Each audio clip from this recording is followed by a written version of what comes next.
우리가 지난주에 말씀을 나누었듯이 성경은, 하나님의 말씀은 남의 이야기, 나와 상관이 없는 남의 이야기가 아니라 바로 나의 이야기, 나를 위한 이야기, 나를 살리는 이야기라 하였습니다.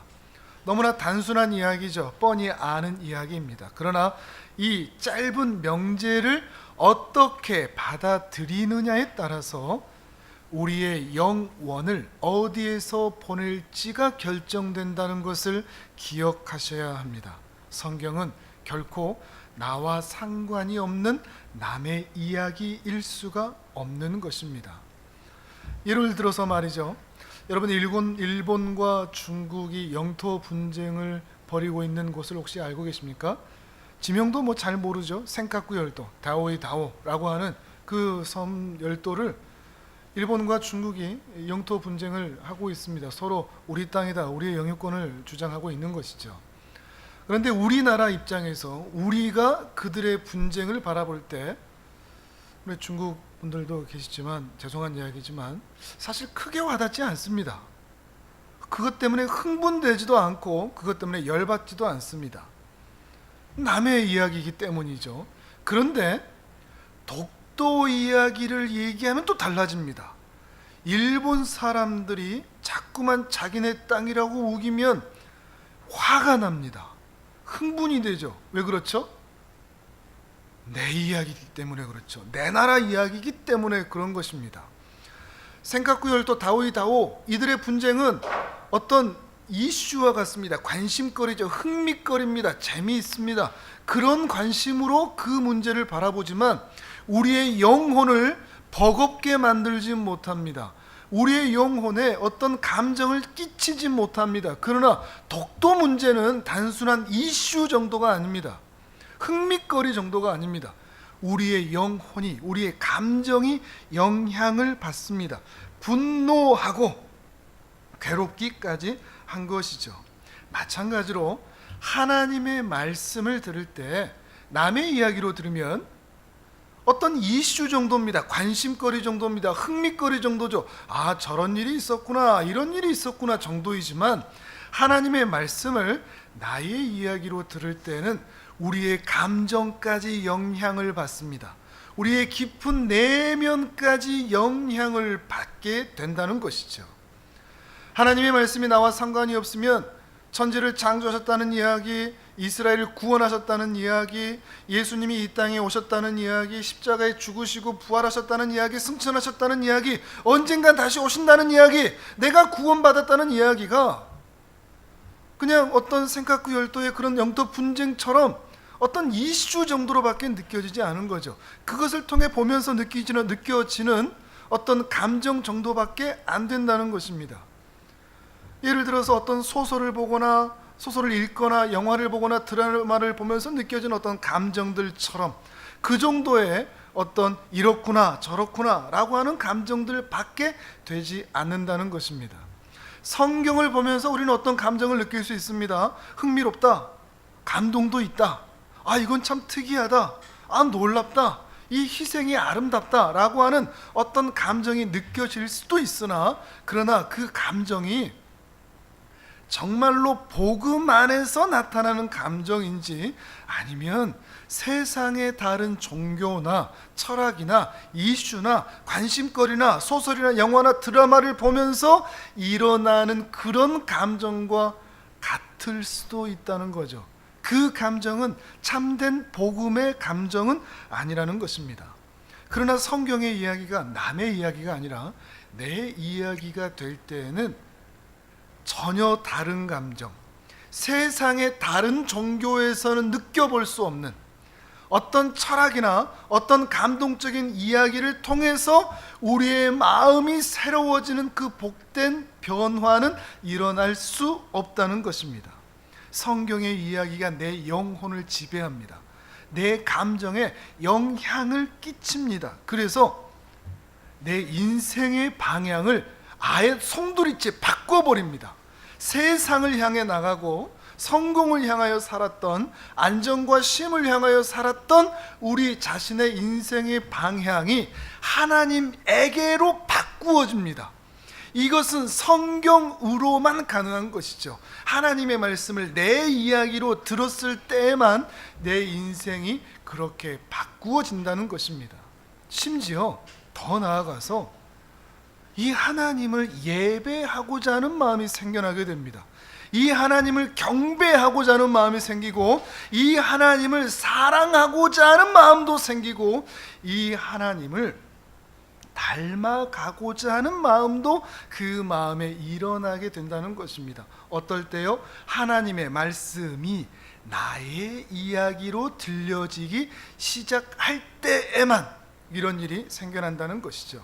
이것이 소위 우리가 말하는 하나님의 은혜를 입었다라고 하는 모습인 것입니다. 하나님의 말씀을 들었을 때, 하나님의 말씀을 들을 때 우리가 은혜를 입는다라는 것이 이렇게 나타난다 하는 것이죠. 하나님의 은혜를 입었다라고 하는 이야기들을 우리는 쉽게 이렇게 얘기하죠. 사업이 잘 될 때, 일이 잘 풀릴 때, 승진이 되고 어려운 일이 해결되고 할 때, 야, 하나님의 은혜다.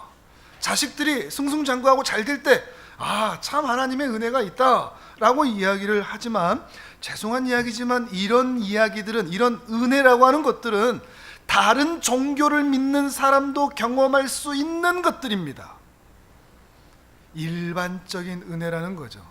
하나님 없는 사람도 누릴 수 있는 은혜를, 그것이 나에게 특별한 은혜인 것으로 착각해서는 안 되는 것입니다. 하나님의 백성들만 누릴 수 있는 은혜가 따로 있습니다. 그것이 바로 특별한 은혜이죠. 그 특별한 은혜는 하나님의 말씀이 어느 순간부터 내 마음에 찾아 들어와서 그 말씀이 운동력 있게 살아서 내 영혼을 뒤집고 내 영혼을 새롭게 하고 내 심령을 갈아엎어서 하나님의 모든 말씀이 나의 이야기가 되고, 그 말씀으로 인하여 내 영혼이 새로워지며 하나님을 향하여 나아가게 되는 것, 이것이 바로 특별한 은혜라는 것입니다. 세상 사람들도 구하는 일반적인 은혜에만 갈망할 것이 아니라, 그것만 구할 것이 아니라, 하나님의 백성들인 우리들은 어떤 은혜를 구해야 하겠습니까? 이 특별한 은혜, 말씀의 역사가 경험되는 은혜, 이 은혜를 더욱 구해야 할 것입니다. 이 은혜가 여러분에게 임하기를 주님의 이름으로 축복합니다. 또한 이 은혜를 더욱 사모할 수 있기를 원합니다.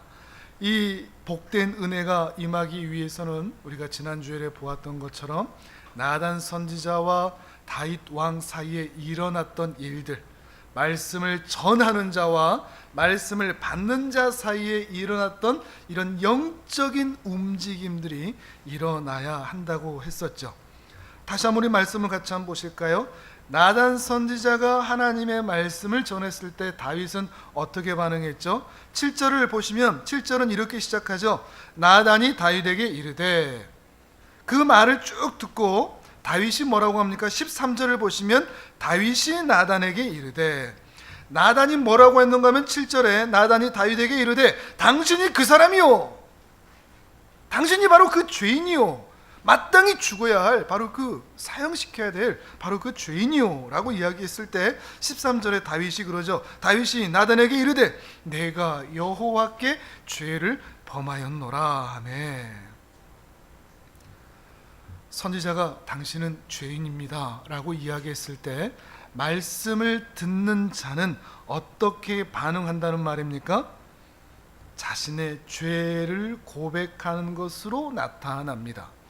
은혜의 시작은 바로 여기서부터 시작되는 거죠. 내가 특별한 은혜를 입었다라는 것의 그 첫 번째 단추는, 옷을 입을 때 항상 첫 단추가 중요하죠. 그 첫 번째 단추는 내가 죄인임을 인정하고 고백하는 것에서부터 시작되는 것이죠. 그러면서 우리의 옷들을 입어가기 시작하는 거죠. 첫 단추가 잘못 깨지면 결코 바른 옷을 입을 수가 없습니다. 이 첫 단추를 잘 꿰야 우리는 하나님의 거룩한 옷을 온전히 입을 수 있게 되는 것이죠. 다윗은 지난 10개월 동안 아무 죄책감 없이 여전히 예배도 드리고 찬양도 하고 기도도 하고 양심이 무뎌질 대로 무뎌진 채로 지내왔는데, 나단 선지자가 전하는 그 하나님의 말씀을 듣고서 그는 자신의 죄를 인정하고 고백하고 있는 것입니다. 우리도 늘 경계할 필요가 있습니다. 우리도 양심이 무뎌진 채로 진실한 죄의 고백 없이 몸만 예배의 자리에 있을 수 있고 입술만 찬양하고 입술만 기도하고 있을 수도 있다는 것입니다. 우리도 이것을 경계해야 합니다. 그러나 어느 한순간 하나님의 말씀이 하나님의 말씀으로 들려지기 시작할 때 다윗에게 있었던 그 두껍던 자기 방어막이 깨어지고 하나님의 은혜가 시작되었던 것입니다. 다윗이 그 은혜의 시작으로 어떻게 하나님 앞에 반응하였는지 하는 것은 오늘 본문에서는 자세히 기록하고 있지는 않지만 시편 51편을 보시면 그곳에서 다윗은 얼마나 하나님 앞에 자신의 죄를 인정하고 고백하며 애통하는 마음으로 서 있는지, 철저하게 상한 마음으로 하나님의 은혜를 구하고 있는지 우리는 보게 됩니다. 시편 51편의 그 제목 표제에는 이렇게 되어 있습니다. 다윗이 밧세바와 동침한 후 선지자 나단이 그에게 왔을 때, 선지자 나단으로부터 그 이야기를 들었을 때 그때 다윗의 감정이 어떠하였는지, 어떠한 애통함으로 하나님 앞에 섰는지 다윗은 시편 51편을 통하여 기록하고 있는 것입니다. 집에 돌아가셔서 이 말씀을 꼭 다시 한번 읽어보실 수 있기를 바랍니다. 하나님의 말씀을 하나님의 말씀으로 받는 자는 이렇게 다윗처럼 자신의 죄를 고백하고 함께 애통하게 된다는 것이죠. 애통한다라고 하는 것은, 애통한다, 우리는 이 애통하다는 것을 슬프다, 목소리가 크다, 눈물을 많이 흘린다로 여깁니다. 어떤 안타까운 일 만났을 때, 어떤 슬픈 일 봤을 때 내 감정이 복받쳐 오르는 것, 그것을 우리는 애통하다라고 이야기를 하는데, 이 애통하다는 것은 그 정도의 어떤 감정적인 격렬한 반응을 말하는 것이 아닙니다. 애통하다는 것은 내 죄로 인하여, 하나님 앞에 내가 지은 죄로 인하여 너무 슬퍼 가슴 아파하는 것, 애통, 슬퍼서 아프기까지 하는 것. 무엇 때문에? 어떤 사건이나 상황 때문이 아니라 내 죄 때문에 하나님의 말씀을 듣고서 가슴 아파하는 것, 그것이 바로 애통하는 마음인 것입니다. 저를 포함해서 오늘날의 한국교회가 현저하게 잃어버린 것이 바로 이 애통하는 마음이 아닌가 싶습니다. 자신의 죄로 인하여서, 자신이 지은 죄로 인하여서 더 이상 하나님 앞에 애통해 하지를 않습니다. 무뎌진 양심을 가진 채로 여전히 예배하고 있고, 말씀 전하고 있고, 말씀 듣고 있고, 기도하고 찬양하고 있다고 자신은 괜찮다고 오해하며 착각하면서 더 이상 애통해 하지 않습니다. 마치 구원파처럼 나 구원 받았어, 내가 이렇게 예배드리고 섬기고 있으니 나 구원받은 사람이야 라고 하는 근거 없는 확신을 가지고서 애통할 필요를 느끼지를 못하는 것입니다. 어느 순간 너무 점잖아져 버렸습니다. 수많은 사람들이 좋은 옷 입고 좋은 장소 가서 예배드리면서 에헴 큰 소리치고 뒷짐지면서 예배드리기 시작합니다. 애통하며 하나님의 은혜 앞에 가슴을 치는 것은 초신자들이나 하는 것, 이렇게 생각하면서 너무 점잖아져 버린 현실이 되었습니다. 하지만 여러분에게는 애통하는 은혜가 있기를 바랍니다. 나의 지은 죄로 인하여 하나님 앞에 슬퍼하고 그것 때문에 고통스러운 그 은혜가 있기를 바랍니다. 이 애통하는 마음에 대해서 오늘 몇 가지를 말씀을 드릴 텐데, 먼저로는 이 애통하는 마음은 하나님의 말씀을 하나님의 말씀으로 들을 때 일어나는 마음입니다. 말씀드렸죠. 영화 보면서, 드라마 보면서, 슬픈 이야기 들으면서, 아니면 어떤 선교사님들이나 어떤 교회나 신자들의 어떤 안타까운 일들을 들으면서 그것 때문에 많이 울고 하는 것들이 애통이 아닙니다. 눈물의 양이 아닙니다. 절규가 애통이 아니라는 것입니다. 애통하는 마음은 하나님의 말씀을 들을 때 나타나는 반응입니다.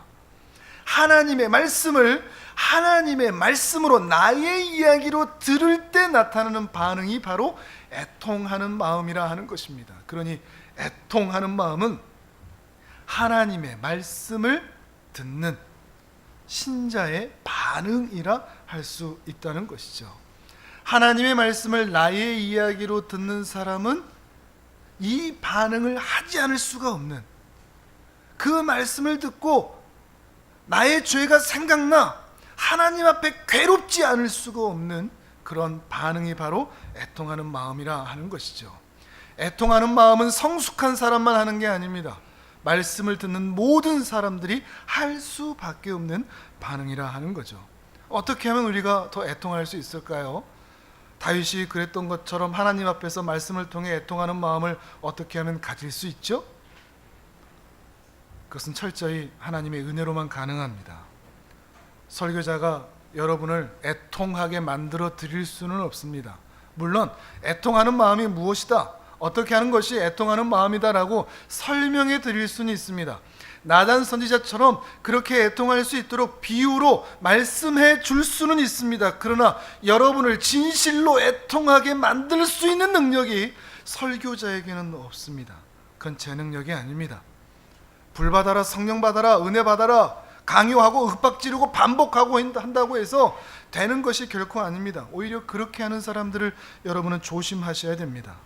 설교자가 아무리 말로 잘 표현하고 잘 설명한다고 할지라도 하나님께서 이 강단을 사용하지 않으신다면, 하나님께서 이 예배의 시간에 은혜 주지 아니하신다면, 일하지 않으신다면 우리는 결코 진실로 애통할 수 없다는 것이죠. 우리는 그저 하나님께서 그 은혜를 주실 때까지 겸손하게 사모하면서 하나님만 바라보면서 기다릴 수밖에 없는 것입니다. 종이 주인에게 이것 주시오 저것 주시오 할 수 있습니까? 종은 주인에게 무엇인가를 요청할 수 있는 권한이 없습니다. 그저 주인이 줄 때까지 기다리는 것이 종의 모습인 것이죠. 그 은혜를 입을 때까지 말입니다. 사실 그렇습니다. 성경의 역사를 보아도 이 은혜를 입은 사람은 늘 소수였습니다. 참 두려운 일이죠. 심지어 예수님께서도 설교하실 때, 예수님의 설교면 얼마나 능력이 있겠습니까? 그런데 예수님의 설교를 수많은 사람이 듣고서, 서기관과 바리새인들 유대인들의 설교를 듣고서 야, 하늘의 권세다, 참 놀라운 말씀의 능력이다 라고 하였지만 그 말씀에 변화된 사람은 소수였습니다. 심지어 예수님이 설교하셨는데도 말이죠. 하나님의 말씀을 하나님의 말씀으로 듣지 못한다는 것은 참 두려운 일이죠. 그러하기 때문에 우리도 막연히 내가 지금 예배 드리고 있다, 말씀 듣고 있다, 말씀도 전하고 있다, 찬양도 하고 기도도 하고 있다, 봉사도 하고 있다, 이것 때문에 내가 안심할 것이 아니라 정말로 내가 하나님의 말씀을 하나님의 말씀으로 듣고 있는지를 분별하셔야 한다는 것입니다. 예를 한번 들어볼까요? 우리가 예배 시간마다 십계명을 낭독하죠. 우리는 십계명 다 알고 있습니다. 외우든 외우지 못하든 십계명에 어떤 내용이 있는지를 우리는 다 알고 있습니다. 그러나 그 십계명이 여러분에게 어떻게 반응하여 나오고 있습니까? 내 이웃에 대하여 거짓 증거하지 말라고 했는데 혹시 이웃에게 거짓말을 하거나 비난을 하거나 상처 주거나 할 때 이 계명이 생각나서 괴로운 적이 있습니까? 도둑질하지 말라고 그랬는데 혹시 여전히 도둑질하는 모습이 있지는 않습니까? 간음하지 말라고 했는데 여전히 마음 가운데라도 간음하는 모습이 있는 것은 아닙니까? 하나님의 말씀이 전혀 생각나지 않고 실제 내 삶의 현장에서는 이 계명이 나에게 작동되지 않는 그런 모습이 있지 않는가 하는 것입니다. 아는 것이 계명을 지키는 것이 아닙니다. 아는 것이 계명 안에 있는 것이 아니라는 것입니다. 안식일을 거룩하게 지키라고 했는데 여전히 안식일을 범하고 있는, 그러면서도 마음이, 양심이 무뎌진 채로 살아가고 있지 않는가 하는 것이죠. 그런데 어떤 사람들은 예배 시간에 이 십계명을 낭독할 때마다 가슴이 무너집니다. 읽어 나갈 수가 없습니다. 왜 그럴까요? 그 말씀이 하나님의 음성으로 들리기 때문에 그렇게 살지 못한 자신으로 인하여 괴로워지는 것입니다. 슬퍼지는 거죠. 고통스럽기까지 하는 것입니다. 왜요? 하나님의 말씀이 하나님의 말씀으로 들리니까요. 그것이 바로 애통하는 마음입니다.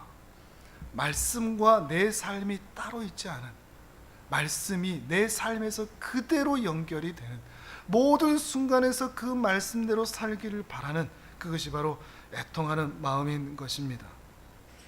신자는 성경에 있는 모든 말씀이 전부 하나님의 말씀, 하나님의 음성으로 들리는 사람들입니다.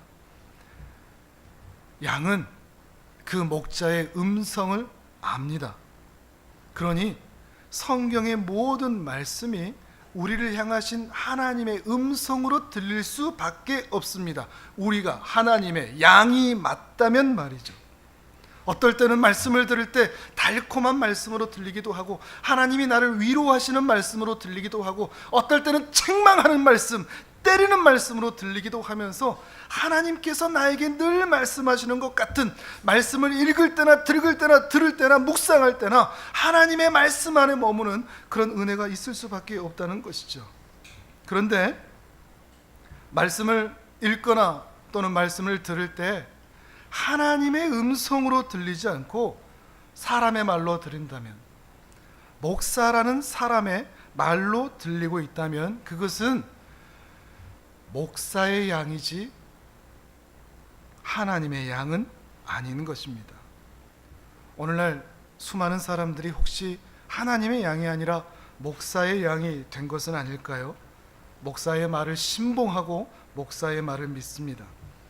문제는 그것이 하나님의 말씀과 맞는지 안 맞는지를 분별하지를 못합니다. 그저 목사가 하는 말에 순종하고 목사가 하는 말에 아멘하고 목사가 하는 말에 감동받고 있다면 사실 그 양은 목사의 양이지 하나님의 양은 아니라는 말입니다. 참 두려운 이야기이죠. 여러분은 목사의 양이 되지 마십시오. 하나님의 양이 되십시오. 목사의 양은 진실로 애통할 수 없습니다. 부분적으로 일시적으로 뉘우치고 돌이키고 후회하고 반성할 수는 있지만 진실로 하나님 앞에 애통하지는 못합니다. 그러니 목사를 특별하게 대우하지 마십시오. 목사는 결코 하나님이 아닙니다. 하나님 대신도 아닙니다. 교회 안에서 목사라는 직분을 가지고 그 역할을 감당할 뿐이지 하나님 대리자도 아니고 교회의 중심도 아니고 특별한 위치에 있지도 않고 신비한 능력이 있는 것은 더더욱 아닙니다. 목사도 하나님의 말씀을 들어야 할 하나님의 양에 불과합니다. 하나님의 은혜가 필요한 비참한 죄인에 불과합니다. 그 이상도 그 이하도 아닙니다. 그러하므로 다만 말씀을 전하는 자나 말씀을 받는 자나 동일하게 하나님의 말씀을 하나님의 말씀으로 들을 수 있는, 그리하여 자신의 죄를 고백하고 인정하면서 동일하게 애통하는 마음으로 살아가는 그러한 공동체가 참으로 아름다운 공동체가 된다는 것입니다. 우리 하늘부문 교회가 이러한 공동체가 될 수 있기를 바랍니다. 그렇다면 하나님의 말씀을 하나님의 말씀으로 들을 때 그 이후에 어떤 일이 일어날까요? 다윗이 어떠했는가 보실까요? 하나님의 말씀으로 들었을 때 하나님의 말씀은 다윗으로 하여금 드디어 하나님을 인식하게 됐습니다. 분별하십시오. 다윗은 예배 드렸습니다. 찬양도 했습니다. 기도도 했습니다. 그러나 하나님을 인식하지는 못했습니다. 하나님 앞에 선 것은 아니었다는 것입니다. 드디어 하나님 앞에 서게 되었습니다. 그리고 그 거대한 영광 앞에 그 영혼이 압도되어 풀썩 주저앉을 수밖에 없었던 것입니다. 하나님의 말씀이 하나님의 말씀으로 들리는 그 순간 하나님이 내 눈앞에 있는 것처럼 하나님의 말씀이 하나님의 음성으로 들리는 것 같은 그런 은혜가 있는 것이죠. 그래서 그 말씀이, 그 은혜가 내 영혼을 압도하고 그 앞에 멀쩡히 서 있을 수 있는 사람은 아무도 없을 것입니다. 이 절대적인 하나님을 만난 사람은 절대적인 자기 비하를 할 수밖에 없습니다. 나 같은 죄인, 지렁이 같은 나, 이 못난 나, 이 연약한 나, 이 비참한 나, 이것을 확인할 수밖에 없게 된다는 것입니다. 그래서 수많은 선지자들이 그러죠. 화로다 나여 내가 망하게 되었도다, 내가 죽게 되었도다. 선지자들이 하나님 앞에 부르심을 받아 서게 되었을 때 선지자들은 모두가 다 그런 말을 할 수밖에 없었습니다. 와, 하나님 만났다, 이제 나 죽게 되었다. 정말로 우리가 복음 앞에 서게 된다면 우리는 하나님을 인식하게 되고 그 하나님의 임재하심과 그 하나님의 은혜를 누릴 수 있게 된다는 것입니다. 그러나 우리가 사람의 말로 들을 뿐인데, 하나님의 말씀으로 들리지 않는데, 하나님을 인식하지도 못하는데 어떻게 예배 가운데 하나님의 임재를 경험할 수 있겠습니까? 어떻게 예배 가운데 우리의 영혼이 압도되는 그 은혜를 누릴 수 있겠습니까? 그러니 다만 이 은혜를 구하십시오. 이 은혜를 달라고 기도하십시오. 하나님의 말씀을 들을 때 하나님의 말씀으로 들을 수 있도록, 그리고 하나님을 진실로 인식하고 영광스러운 하나님 앞에 설 수 있도록 해달라고, 이 은혜를 달라고 기도하실 수 있기를 바랍니다. 이 은혜를 입는 성도님들 되시기를 바랍니다. 그리고 이제 하나님을 인식하게 하는 자는 하나님의 은혜를 확인하게 됩니다. 다윗은 나단 선지자의 말들을 쭉 들으면서 하나님께서 나에게 어떻게 해주셨는지, 하나님이 이미 얼마나 많은 은혜를 베푸셨는지를 다시 듣게 되었습니다. 그것이 7절에서 9절까지의 말씀입니다. 우리 성경을 보면서 우리 같이 읽도록 합니다. 7절에서 9절을 같이 읽습니다. 시작. 나단이 다윗에게 이르되 당신이 그 사람이라. 이스라엘의 하나님 여호와께서 이와 같이 이르시기를 내가 너를 이스라엘 왕으로 기름 붓기 위하여 너를 사울의 손에서 구원하고 내 주인의 집을 내게 주고 내 주인의 아내들을 내 품에 두고 이스라엘과 유다 족속을 내게 맡겼느니라. 만일 그것이 부족하였을 것 같으면 내가 내게 이것저것을 더 주었으리라. 그러한데 어찌하여 내가 여호와의 말씀을 업신여기고 나 보기에 악을 행하였느냐. 내가 칼로 햇사람 우리아를 치되 암몬 자손의 칼로 죽이고 그의 아내를 빼앗아 내 아내로 삼았도다. 아멘. 이 말씀을 읽는데 다윗이 몇몇 단어에, 모든 말씀에 또한 그렇지만 무너지지 않았을까 생각해 보게 됩니다. 7절 중간쯤에 보면 이렇게 얘기하죠. 내가 너를 8절 후반부에 이러죠. 내가 내게. 9절엔 이렇게 됩니다. 그런데 어찌하여. 다윗이 이 말을 듣고 얼마나 무너졌을까요? 내가 너한테 부족함 없이 너한테 있어야 될 것 다 주고, 심지어 내가 이스라엘 족속까지 너한테 맡겼는데 그게 다 네 실력이 아니고 네 노력이 아니고 내가 너를 위하여 그렇게 주었는데, 네가 뭔가 필요하다고 하면 내가 이것저것 더 주었을 것인데 너는 그게 부족하였느냐? 그런데 어찌하여 너는 그것을 부족하게 여기고 나로 만족하게 여기지 못하고 너의 충성스러운 부하 우리아를 죽이면서까지 그 밧세바를 취하여야 하였느냐? 나를 업신여긴 것이구나. 다윗이 이 말을 하나님의 음성으로 들었을 때 얼마나 무너졌겠습니까? 하나님의 그 선하심, 하나님의 그 풍성하신 은혜가 인생을 돌아보면 너무나 흘러넘치고 많은데 여전히 탐욕, 부하의 아내라도 취하고 싶은 그 마음의 욕심, 그것이 사실은 하나님을 업신여긴 것임을, 하나님으로 만족하지 못하였기 때문에 나타나였던 것인 것을 깨닫게 되고 다윗 자신을 바라보게 되었던 것입니다. 황송하게 된 거죠. 죄송한 마음을 가지게 된 거죠. 하나님께서 혹여 오늘 우리에게 이렇게 동일하게 말씀하지 않으실까요? 내가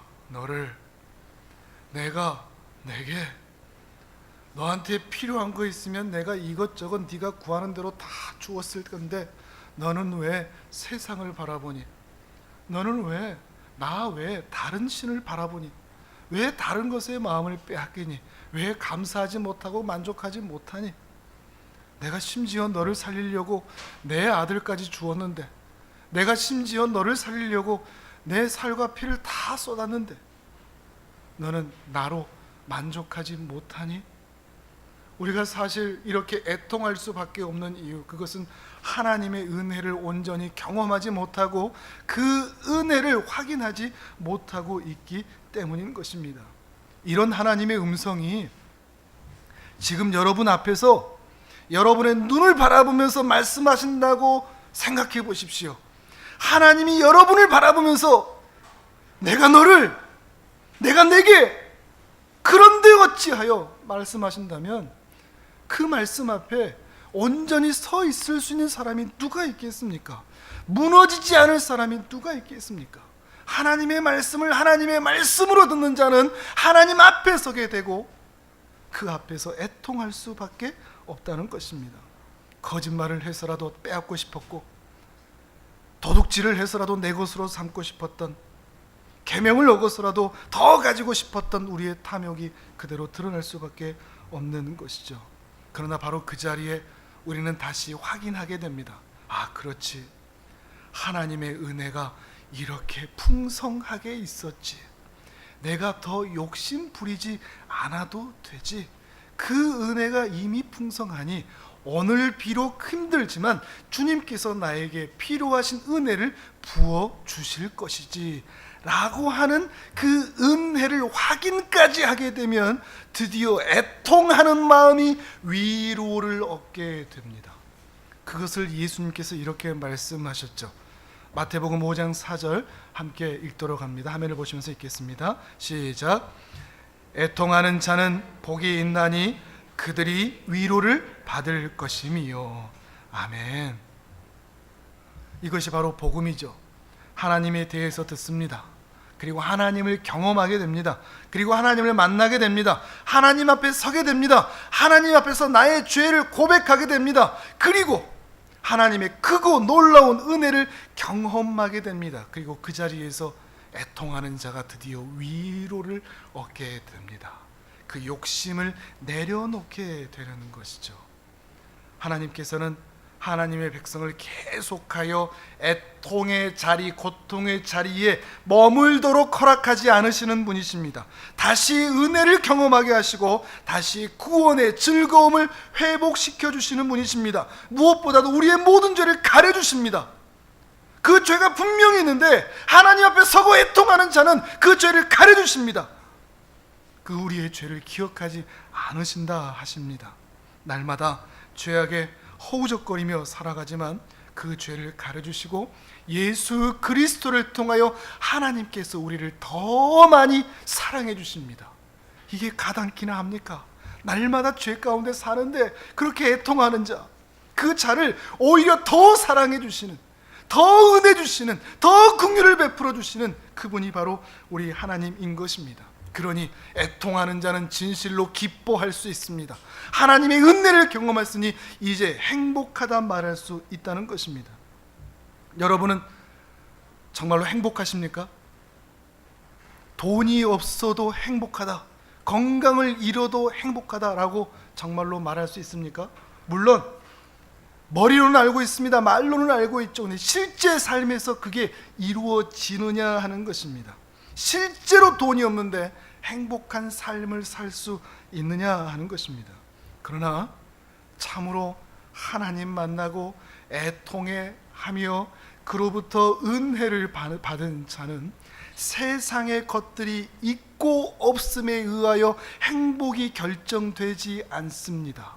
그저 하나님이 계시면, 하나님이 나와 동행하시면, 하나님이 나를 꽉 붙잡고 계신다면 소유에 있고 없음에 따라, 성공에 있고 없음에 따라 그 행복이 결정되는 것이 아니라 오직 하나님으로 행복한 인생이 될 수 있다는 것입니다. 이 은혜가 여러분에게 임하기를 바랍니다. 또한 이 은혜를 더욱 사모하시기를 바랍니다. 하나님의 말씀을 하나님의 말씀으로 들을 수 있는 은혜를 베풀어 주옵소서. 하나님 앞에 날마다 서게 하여 주시옵소서. 하나님을 인식하게 하여 주시옵소서. 또한 그렇게 애통해할 때 하나님 나를 위로하여 주옵소서. 더욱 은혜를 베풀어 주옵소서. 이러한 믿음의 간절한 사모함을 가지고 평생을 믿음의 사람으로 살아가시는 복된 주의 사람들 다 되시기를 주님의 이름으로 축복합니다. 아멘.